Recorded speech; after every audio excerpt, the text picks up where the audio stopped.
Oregon's reached a place in college football, like, we could name the places, Georgia, Ohio State, where it's like, we can't even think about not contending for a national championship.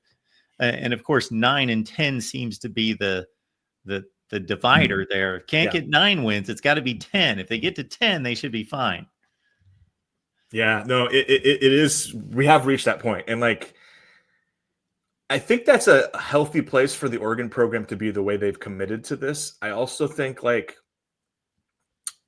they're going to have to like prove their mettle as developers and, not just having a really talented roster that you put together through the portal. Like that to me is the kind of, is really what this season is about. Is Dan Lanning has done an awesome job. I don't think anybody who covers college football questions his ability to like develop a program that can reach, the highs of the highs. Like that feels very attainable. I think a lot of people expect that we'll be competing or maybe winning a national championship in the next 3 to 5 years of him being here.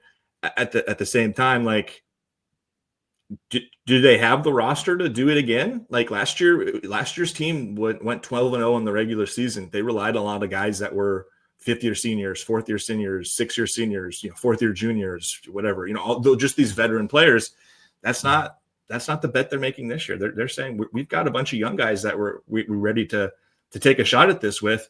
If they're able to actually make a run at 10, 11, 12 wins, and again, that's become the expectation in Eugene. Like I haven't made my predictions yet. I think I'll predict they'll win 10, and there'll be people that are saying I'm crazy not picking 11 or 12 wins. I mean, that's just the nature of the beast right now. And this is probably the hardest season there's been to actually make a prediction like that because there are so many unknowns. Like last year, I felt I had some conviction in predicting they'd go 12-0. They end up going 12-0. The year before, I thought they were going to win 10 games. They won 10 games, and the 2 games they lost were the games I thought they'd lose.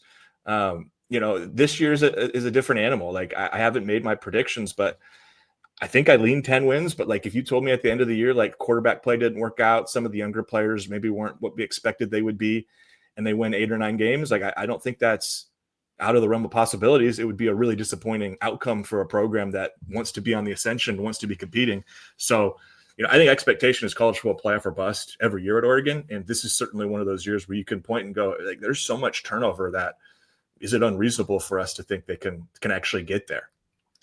Eric, we started out the conversation alluding to the NFL. And so I'll take this from the NFL of the 1980s and the NFC in particular, because there was a procession that went through where teams were losing in the NFC Championship game.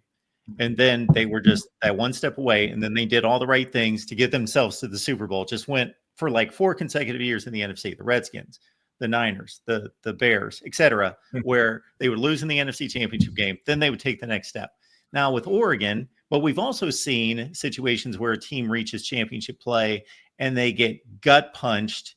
And it's like, are they really that close? Or is there something functionally wrong here? So Oregon loses to Ohio State in the Rose Bowl, but we know how they lost to Ohio State in the Rose Bowl. So do you think they in any way walked away from that game, the brain trust, Dan Lanning and staff saying, maybe, we're doing a good thing here, but maybe we're not as close as we thought?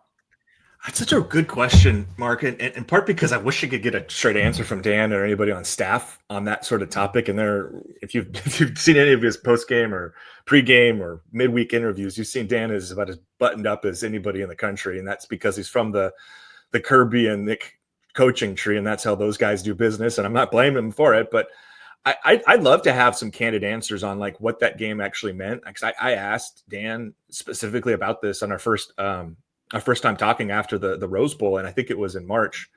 And I asked him like, hey, what's like, is this going to be something that like you carry throughout the whole year? Because the year before they hadn't talked about it publicly, but like I knew behind the scenes that loss to Washington in the Pac-12 championship game, which, would have given them a spot in the college football playoff, obviously, that really like that chapped their ass. Like they were pissed about that. Like that was a big thing the whole offseason. But that was a different animal. That was like you played the same team twice. You lost both games by 3 points. Like game could have gone either way. To your point, like Ohio State wasn't competitive at all. Or Oregon wasn't competitive at all with Ohio State in that game. Like there was no, like I know they won the first matchup, and that's probably the compelling argument to like, oh, actually they're pretty close to beating. I mean, they were one of 2 teams last year to beat the national champion. At the same time, the last time they played, and games are count differently in October than they do in December and January. The last time they played, they got absolutely spit roasted. Like, it wasn't competitive at all for any part of the game. Like, what does that do? And I actually think in a weird way, they benefit from not having many players back from that team. Like, I think back to some of these teams like that, like there's like a mental hurdle it creates when you have a loss like that. Like, Oregon isn't dealing with a roster that they have 5 starters back and like 4 more guys other than that who were like real rotational players. Like, this is a brand new football team. And for the reasons we laid out earlier with how much youth they're relying on, like, I understand kind of some skepticism about what they're going to be this year. But one of the things I don't doubt is that, like, this is a brand new team that's not going to be thinking about what happened in the Rose Bowl. Like, the guys that are going to be key players this year didn't play in that game pretty much, right? And so I think in a certain way, like, I don't know what the staff, I wish I had better information on this, and maybe I will over the course of the offseason. I don't know what the staff's thoughts are, but I just know there's not a lot of players that are probably overly affected by that and aren't second guessing because they weren't really involved in much of anything there.